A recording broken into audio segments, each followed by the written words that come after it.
Hello friends, how are you? Welcome to our YouTube channel Dhyan Commerce, the key of success. Please like, subscribe, share and press bell icon for notifications. Thank you. जय माता जी students. आज हम statistics 5 में हमारा तीसरा unit यानी कि unit number wise 4 start करेंगे, जिसमें टाइटल है हमारा product control technique. Production process से रिलेटेड 2 यूनिट हमारे पास है, जिसमें जब प्रोडक्शन प्रोसेस कंटिन्यू हो, चीजें बन रही हो, तब वो प्रोसेस अंडर कंट्रोल है या आउट ऑफ कंट्रोल, वो डिपेंड करता है ग्राफ के ऊपर। और वो ग्राफिकल वाला पार्ट यूनिट नंबर 3 यानी कि प्रोसेस कंट्रोल टेक्निक में हम लास्ट में पढ़ेंगे। जबकि अब हमें जो देखना है वो है हमारा प्रोडक्ट कंट्रोल टेक्निक, जिसमें हमें प्रोडक्शन हो गया हो, चीजें बन गई हो, तब उसमें से लॉट को एक्सेप्ट करना चाहिए, रिजेक्ट करना चाहिए, यानी मार्केट में बेचने के लिए भेजना चाहिए या नहीं भेजना चाहिए, वो डिसाइड करना हो। तो ये टेक्निक हमें हेल्प करती है। तो सबसे पहले हमें समझना है इससे रिलेटेड कुछ बेसिक टर्म को, और फिर हम जाएंगे इसके मीनिंग में। तो प्रोडक्ट कंट्रोल का मीनिंग समझे उसके पहले हमें समझना है इस बहुत ही important part, that is single sampling plan. जो लॉट एक्सेप्ट होगा या रिजेक्ट होगा वो डिपेंड करेगा सैम्पलिंग के ऊपर, निदर्श ऊपर अथवा नमूना ऊपर डिसाइड करीशु आपने। तो उसे ही कहा जाता है सिंगल सैम्पलिंग प्लान। वैसे डबल सैम्पलिंग प्लान भी आता है, मगर वो आपके सिलेबस में नहीं है। यानी एक ही बार हम सैंपल लेंगे, कुछ क्राइटेरिया है और उस हिसाब से वो क्राइटेरिया फिट ना हो तो लॉट रिजेक्ट होगा, एक्सेप्ट होगा। वो एक्सेप्टेंस रिजेक्शन के लिए ये प्लान हमें ऑब्जर्व करना है। तो पहले समझ लेते हैं सिंगल सैम्पलिंग प्लान, और फिर हम समझ पाएंगे हमारे टाइटल ऑफ द चैप्टर का meaning.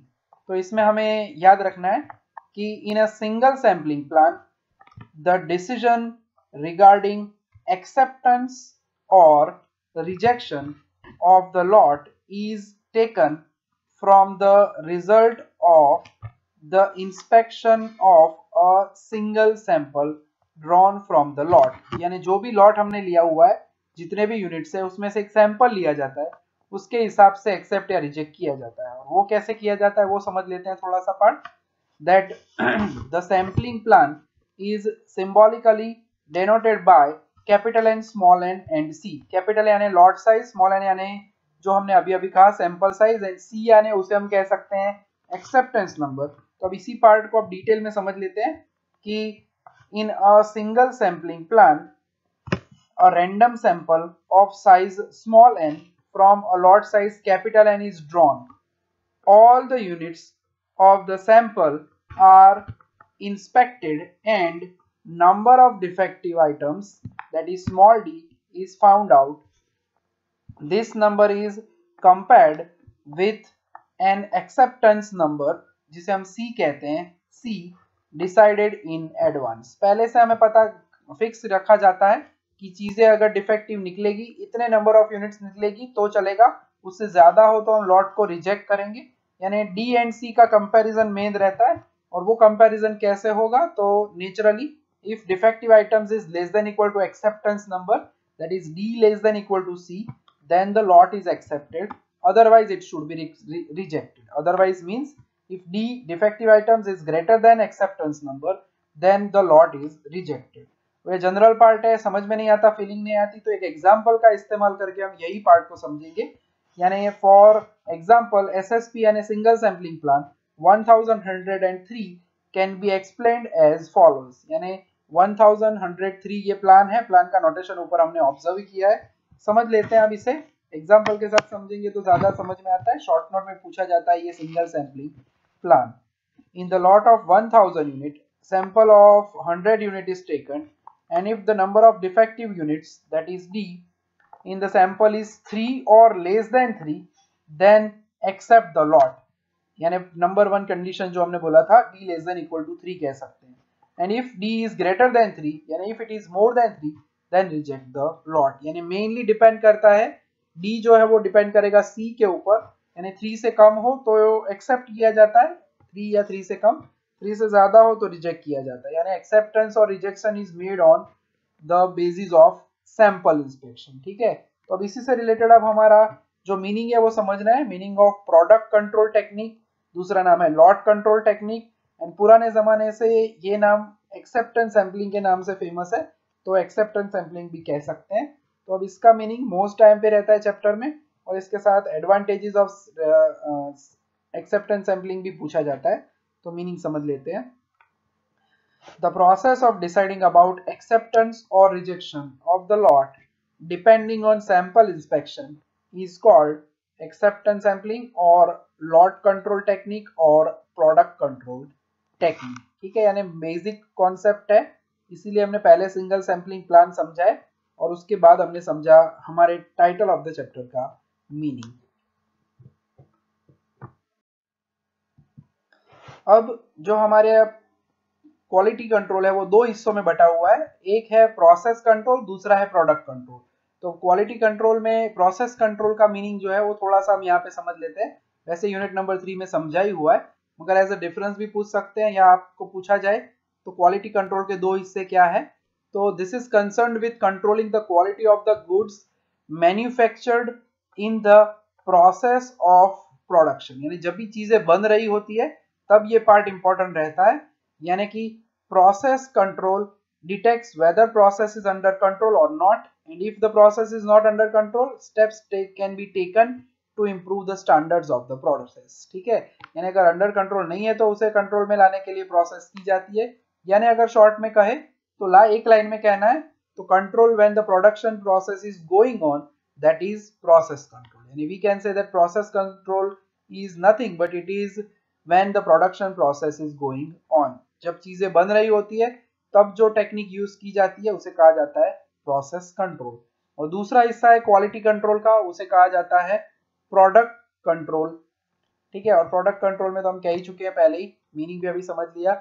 This is concerned with classification of finished products should satisfy the test and the need of the customers, and hence care should be taken to see that the products sent to the markets should be of good quality and should be acceptable to the customers। यानी customers को उसके customers के test के हिसाब से, customer के liking के हिसाब से वो प्रोडक्ट होनी चाहिए, और वो है कि नहीं वो चेक करने के लिए ही हम ये प्रोडक्ट कंट्रोल टेक्निक का इस्तेमाल कर रहे हैं। ठीक है, तो इन शॉर्ट कहना है तो control of the finished product is known as product control. तो अब ये छोटा सा पार्ट समझने के बाद हमारे चैप्टर का सबसे इंपॉर्टेंट क्वेश्चन 7 मार्क्स में जो पूछा जाता है वो हम ऑब्जर्व करेंगे, और वो है difference between sample inspection, total inspection, या कहा जाता है एडवांटेजेस ऑफ एक्सेप्टेंस सैंपलिंग।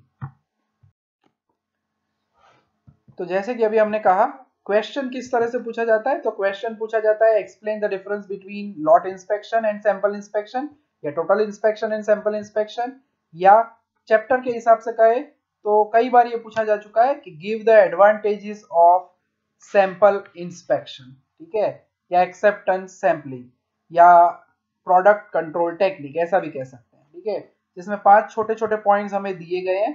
इसमें पहला पॉइंट है in the total inspection all the units of the lot are required to be inspected, while in a sampling inspection of few units are required, so this saves time, money and energy। ठीक है, कम unit check करने होते हैं तो उस वजह से फायदा रहता है, टाइम बचता है, मनी एंड एनर्जी। 11th में आप पढ़ चुके हो ये हिस्सा, निदर्शना फायदा તમે ભણી ગયા હતા 11મા ધોરણમાં, લગભગ એ જ બધા છે।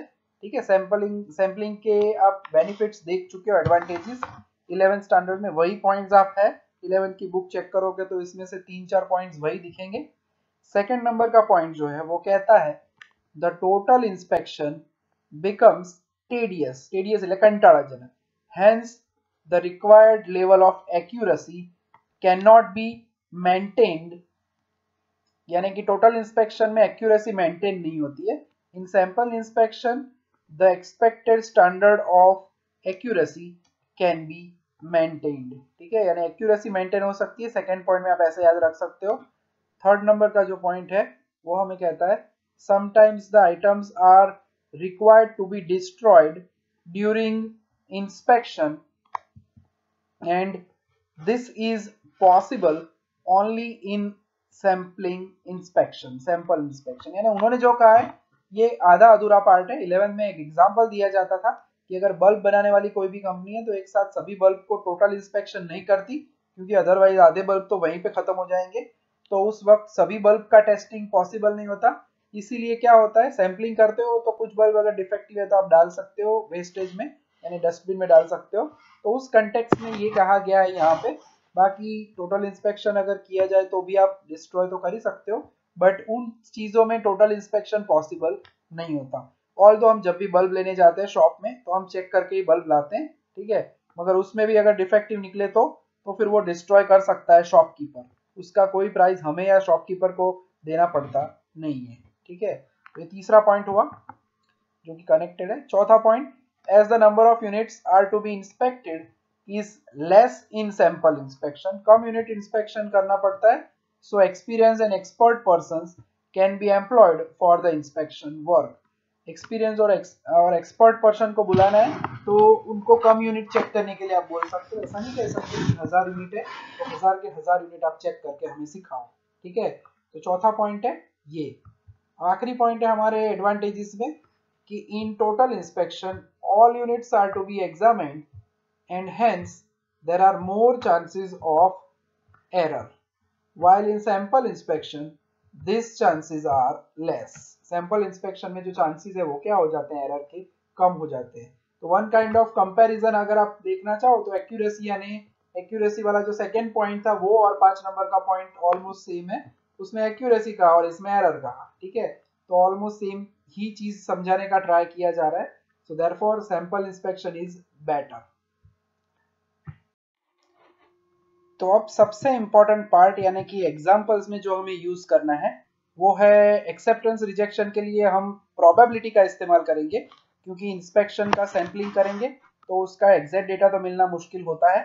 सो प्रोबेबिलिटी ऑफ एक्सेप्टेंस में हमें 3 फॉर्मूला दी गई है, ठीक है। और उसके लिए for a single sampling plan capital N small n C the probability of accepting the lot of fraction defective P dash is, उसकी फॉर्मूला कुछ है वो इस तरह से होगी, P A sigma D from 0 to C P of D. अब यहाँ पे जो प्रोबेबिलिटी डिस्ट्रीब्यूशन है उसकी फॉर्मूला पी ऑफ डी, यानी वो हमें पता है पॉइसन डिस्ट्रीब्यूशन में हम पी ऑफ एक्स लिखते थे, हाइपर ज्योमेट्रिक में भी पी ऑफ एक्स, उसकी जगह पे यहाँ पे अंदर जो है सिग्मा में वो पी ऑफ डी की फॉर्मूला अलग अलग रहेगी। डी फ्रॉम 0 टू सी क्यों कहा गया है, क्योंकि डिफेक्टिव चीजें है, हमने बोला है if D is less than equal to C, यानी डिफेक्टिव आइटम सी से कम हो, यानी मिनिमम वैल्यू ऑफ डी क्या हो सकती है, कोई भी चीज डिफेक्टिव ना हो, यानी 0, इसलिए सिग्मा में लिखा जाता है 0 से लेके सी तक, फ्रॉम 0 टू सी। यानी अगर 0 चीजें डिफेक्टिव है तो पी ऑफ 0, एक डिफेक्टिव है तो पी ऑफ 1। सी की वैल्यू से रिलेटेड अगर बात करें तो डिपेंडिंग ऑन सी हमारी फॉर्मूला बनती है, यानी अगर सी में 3 वैल्यू दी गई है जैसे कि मैंने आगे सिंगल सैंपलिंग प्लान में बताया था, तो P of 0 plus P of 1 plus P of 2 plus P of 3 होगा। सी की वैल्यू 2 हो तो P0 प्लस क्यों किया जाता है, क्योंकि सिग्मा दिया गया है। तो उस तरह से जनरल में कहे तो P of D from 0 P D1 P of D2 P of DC, इस तरह से जनरल में कह सकते हैं। C की वैल्यू अगर 3 हो तो 3 तक टोटल होगा, 2 हो तो 2 तक होगा, 1 हो तो 1 तक होगा, और 0 देते हैं तो ओनली 0 के लिए कैलकुलेशन होगा। यानी P ऑफ D की हमारे 3 फॉर्मूला है, यानी कि अगर if capital N less than equal to 200 then use hypergeometric distribution। यानी यहाँ पे जो मेन पार्ट है वो कैपिटल एन और स्मॉल एन के ऊपर डिपेंड करता है कि कौन सी फॉर्मूला हम यूज करेंगे। तो capital N less than equal to 200 है, then the formula is P of D N P dash C D n minus N P dash C n minus D divided by N C n. Formula आप आगे पढ़ ही चुके हो hyper geometric unit number 2 में, वहां पे हम लिखते थे M C X into N C R minus X upon M plus N C R, ठीक है। तो वही पार्ट यहाँ पे है, मगर थोड़ा सा चेंज यहाँ पे आप ऑब्जर्व कर सकते हो डिपेंडिंग ऑन द चैप्टर। मतलब ध्यान क्या रखना है, कैपिटल एन यानी कि लॉट साइज 200 या उससे कम हो, 200 हो, 150 हो, 50 हो, 100 हो, तो हाइपर ज्योमेट्रिक की ये फॉर्मूला यूज करनी है सिग्मा के अंदर, ठीक है। तो अभी हम इसका ही पहला सम देखने वाले हैं आज के लेक्चर में, तो वो अभी देखने वाले हैं, पहले हम बाकी की 2 फॉर्मूलाज भी ऑब्जर्व करते हैं। दूसरा पार्ट है वो खाली ऑब्जेक्टिव के लिए है, if capital N is large and small n is small, that is if capital N is greater than 200, small n is less than equal to 30, then we use binomial distribution. Binomial का example कोई भी हमारे पास available नहीं है, तो ये आपको याद रखना है खाली for objective. P of d is NCD, P dash raised to d and 1 minus P dash raised to n minus d. And the last option, तीसरा option, if n is large and small n is also large, capital N small n both are large, small n की value 30 से ज्यादा हो तो उस sample को large sample कहा जाता है, यानी capital N greater than 200, small n greater than 30, then use Poisson distribution. और उसकी फॉर्मूला तो हमें बहुत ही प्यारी लगती है, P of d e raised to minus np dash raised to d divided by d factorial। ठीक है, तो ये तीन फॉर्मूला का पूरा पार्ट है हमारे पास और इसका इस्तेमाल करके हमें प्रोबेबिलिटी ऑफ एक्सेप्टेंस ढूंढना है। तो अब हम ऑब्जर्व करेंगे पहला पार्ट, हाइपरजोमेट्रिक डिस्ट्रीब्यूशन से रिलेटेड एग्जांपल, जो कि पहला सम होने वाला है। अब तो अब हम देखते हैं हमारा पहला एग्जांपल। जैसे कि हमने आगे ही समझ लिया है कि प्रोडक्ट कंट्रोल टेक्निक, जिसे कि हमें कहते हैं एक्सेप्टेंस सैंपलिंग, उसमें मेनली तीन पार्ट रहते हैं, तीन प्रोबेबिलिटी डिस्ट्रीब्यूशन रहते हैं। कैपिटल एन अगर लेस देन इक्वल टू 200 हो तो हम यूज करते हैं हाइपरजोमेट्रिक, जिसका अभी हम सम देखने वाले हैं। उसके बाद सेकंड जो डिस्ट्रीब्यूशन है वो है बाइनोमियल डिस्ट्रीब्यूशन, जो कि यूज हमें करना नहीं है। और तीसरा होगा पॉइसन डिस्ट्रीब्यूशन, तो वो कैपिटल एन ग्रेटर देन 200 के लिए है और स्मॉल एन की वैल्यू के बारे में भी हमने समझा है। ठीक है, वो पूरा फिर से रिवाइज नहीं कर रहे, अभी डिस्कशन किया है आगे हमने पावर पॉइंट प्रेजेंटेशन में। तो अब देखते हैं हमारा पहला एग्जांपल, जिसमें हमें यूज करने का मौका मिलेगा हाइपरजोमेट्रिक डिस्ट्रीब्यूशन, जो कि बहुत ही इंपॉर्टेंट डिस्ट्रीब्यूशन है। जिसका पहला सम जो देख रहे हैं हम वो है सम नंबर 13। पता कैसे चलेगा कि डिस्ट्रीब्यूशन में पॉइसन है, हाइपरजोमेट्रिक है? वैसे दो ही डिस्ट्रीब्यूशन हमारे सिलेबस में है फिलहाल। So proportion of defective item in the lot is given as 0.02, इसे हम p डैश कहेंगे। हर फॉर्मूला में p डैश आपको दिया जाएगा। ठीक है, अब करना क्या है, सबसे पहले तो कंपेयर करेंगे। हम समझ चुके हैं आगे what is single sampling plan, capital N small n C. तो कंपेयर करने के बाद पता चलेगा n 200 है, small n is 20 and c is equal to 1। Capital n की वैल्यू 200 हो या उससे कम, 150, 150 व्हाटएवर, ठीक है, 200 या 200 से कम हो तो हाइपरजोमेट्रिक डिस्ट्रीब्यूशन का यूज होता है। और उसकी फॉर्मूला याद होगी, प्रोबेबिलिटी ऑफ एक्सेप्टेंस, ये भी हमने डिस्कस किया है अभी। प्रोबेबिलिटी ऑफ एक्सेप्टेंस जिसे हम PA कहते हैं, sigma d from 0 to c, capital NP dash, खास ध्यान रखना, capital NP dash C D n minus NP dash C n minus D upon n C n। तो ये बन जाती है हमारी मेन बेसिक फॉर्मूला। अब इसमें हमें पता है n इंटू p डैश कैसे लाना है, सिंपल कैलकुलेटर यूज करना है, 200 इंटू 0.02 एंड सीधा भी आप कर सकते हो 4 n माइनस NP डैश यानी 200 माइनस 4। ये कैलकुलेशन आप खास लिखना, लिखोगे तो आप समझोगे तो आंसर शीट में समझा पाओगे। ठीक है, बिना वैल्यू रख देते हैं, बाकी की वैल्यूज हमारे पास रेडी है। c की वैल्यू 1 दी गई है, 1 से ज्यादा हाइपरजोमेट्रिक में वो देते नहीं है। 4cd 196c 196c, small n आपको देखना है 20 minus d upon 200c20। 1 by 1 value रखनी है, एक बार 0 रखना है, 4c0 196 20 माइनस 0 अपॉन 200c20, 0 रख दिया और अब उसकी जगह पे 1 रख देते हैं, 4c1 196c20 माइनस 1, नीचे होगा 200c20। ठीक है, तो कैलकुलेशन के अंदर सबसे पहले तो आपको फॉर्मूला डिफाइन करनी है। फॉर्मूला डिफाइन हो जाए, फॉर्मेट रेडी हो जाए, फिर 1 बाय 1 इसकी वैल्यूज हमें रखनी होती है।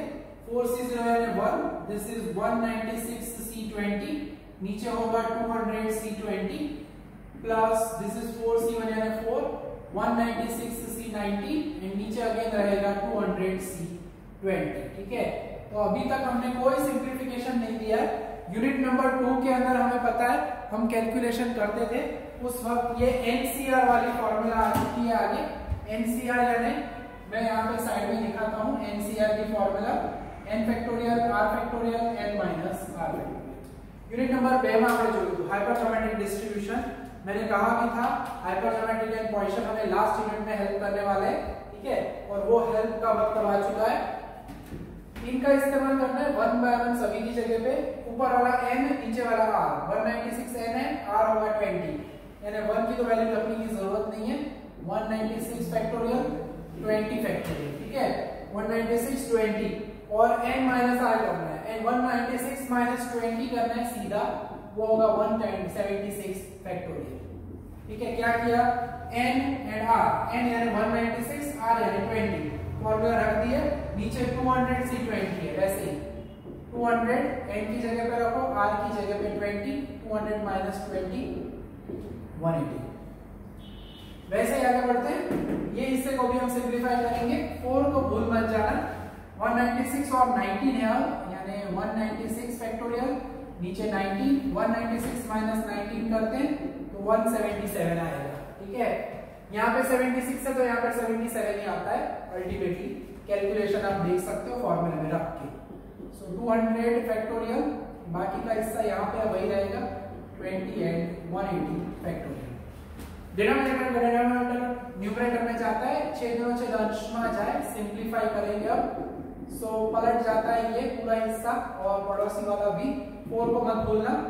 सो 20 factorial, 180 factorial and 200 factorial plus ऊपर वाला हिस्सा वही रहेगा पूरा 196, 19 एंड 177 फैक्टोरियल।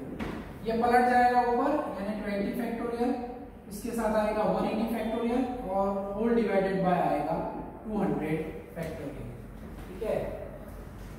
तो फॉर्मूला लिख ली हमने, उसको सिंप्लीफाई करने का वक्त अब आ चुका है। अब पेंसिल रखनी है खास, मैं यहाँ पे ब्लू पेन यूज कर रहा हूँ, आप पेंसिल से करना सर्कल, जो कैंसिल होते हैं उसे सर्कल करो ताकि बाकी बचे हुए में आपको फीलिंग आए क्या बचा। ये पहला हिस्सा वैसे का वैसे ही रहता है। अब फैक्टोरियल में याद होगा आपको, हमने हाइपरज्योमेट्री में ये हिस्सा किया था, क्रॉस में कैंसिल करना है। 180 फैक्टोरियल से आप रास्ते में 176 तक जा सकते हो, 180, 179, 178, 177 एंड 176 फैक्टोरियल, ठीक है। 200 से 196 तक जाना है, आई मीन 196 तक जाना है, गिरा दिया क्या, 198, 197, 196 फैक्टोरियल, ठीक है। तो ये फैक्टोरियल्स की तो बारी खत्म हो गई, आई मीन कैंसिल हो चुके हैं। कुछ लोग इतना काम करके बिंदास हो जाते हैं, सब खत्म, मगर कहानी में ट्विस्ट ला देना नहीं, ये रहना जाए हिस्सा। तो प्लस करके नीचे लिख रहा हूं मैं 4 into, पहला वाला वैसे का ही वैसा रहेगा, पड़ोसी जो है नीचे से जो ऊपर आते हैं वो भी खुराफाती बनते हैं। 20 से 19 तक जाना है, 20 into 19 फैक्टोरियल, ठीक है। थोड़ा फॉन्ट साइज एडजस्ट करता हूं मैं ताकि आपको प्रॉब्लम ना हो, और सर्कल जरूर करना ताकि पता चले कि जो गोल है वो जा चुके हैं, बाकी बचे हुए हैं। 180 से 177 तक आओ, 180, 179, 178, 177 फैक्टोरियल, ठीक है। तो 177 फैक्टोरियल यहाँ पे कैंसिल होगा, ऊपर एंड नीचे, ठीक है। अब 200 से लेके 196 तक जाना है, वो तो हम जा ही सकते हैं, 200, 199, 198, 197, 196 फैक्टोरियल, ठीक है। तो आखिरी जो हिस्सा है, तो ये थोड़ी प्रोसेस लेंदी रहती है। बाकी अब आगे का काम हमारे कैलकुलेटर जी का ही रहता है, कैलकुलेटर हमेशा तैयार। कोई ऊपर का मल्टीप्लाई करके लिखा, नीचे का मल्टीप्लाई करके नीचे लिखा, ऐसा नहीं करना है, सीधी बात, नो बकवास। यानी 180 into 179, 178, 177, जो आंसर आया जो भी आया होल्ड पे रखो, सीधा डिवाइडेड बाय, कैलकुलेटर में डिवाइडेड बाय 200, जो आंसर आया डिवाइडेड बाय 199, जो आंसर आया अगेन डिवाइडेड बाय 198, सीधा डिवाइडेड बाय की साइन 197 और 4 डिजिट का आंसर रेडी 0.65388 है, यानी मैं लिख रहा हूं 9। तो बहुत 8, 10, 10, 12, 12 डिजिट लिखो, ऊपर नीचे लिखो, फिर एंटर करो, नीचे वाला एंटर करो, एक डिजिट रह गया तो एग्जाम्पल पानी में, ठीक है। तो बेस्ट आंसर रहता है कि ये कैलकुलेशन कैसे लाए वो इंपॉर्टेंट नहीं है, सीधा कैलकुलेट करो। रहना चाहिए हमारा super 4 into 20 into 180 into 179 into 178, और जो आंसर आए उसको सीधा ये 4 नंबर से डिवाइड करो, divided by 200 divided by 199 divided by 198 and divided by 197। Extra divide ना हो जाए उतना ध्यान रखना। और ये आंसर आया 0.2955, पीछे 43 है इसलिए 5 लिख दिया। और टोटल करते हैं हम इसे तो हमें मिलेगी हमारी प्रोबेबिलिटी ऑफ एक्सेप्टेंस प्लस 0.653949443244। ठीक है, यानी अल्टीमेटली हम कह सकते हैं कि इट इज 0.9494, यानी 94.94% चांसेस है कि हमारा जो लॉट है वो क्या होगा, एक्सेप्ट होगा। ठीक है, तो आगे की थियरी और एक छोटा सा ये सम देखने के बाद आज हम हमारे इस लेक्चर को विराम देंगे। ठीक है, नेक्स्ट लेक्चर में ऐसे हम कुछ और सम देखने वाले हैं और कुछ एक दो शॉर्ट नोट्स भी ऑब्जर्व करेंगे और फिर उसके बाद चैप्टर को हम आगे ले जाएंगे। ठीक है, तो आज के लेक्चर में आप खाली ये सब ऑब्जर्व करो। अगर देखना चाहो तो इलस्ट्रेशन में देख सकते हो, ऐसे एक दो इलस्ट्रेशन है मगर अभी फिलहाल चलेगा। सेकंड लेक्चर जब आएगा तब मैं आपको होमवर्क सामने से दूंगा। ठीक है, तो यहाँ तक का लेक्चर आज के लिए रखने वाले हम। जय माता जी, थैंक यू।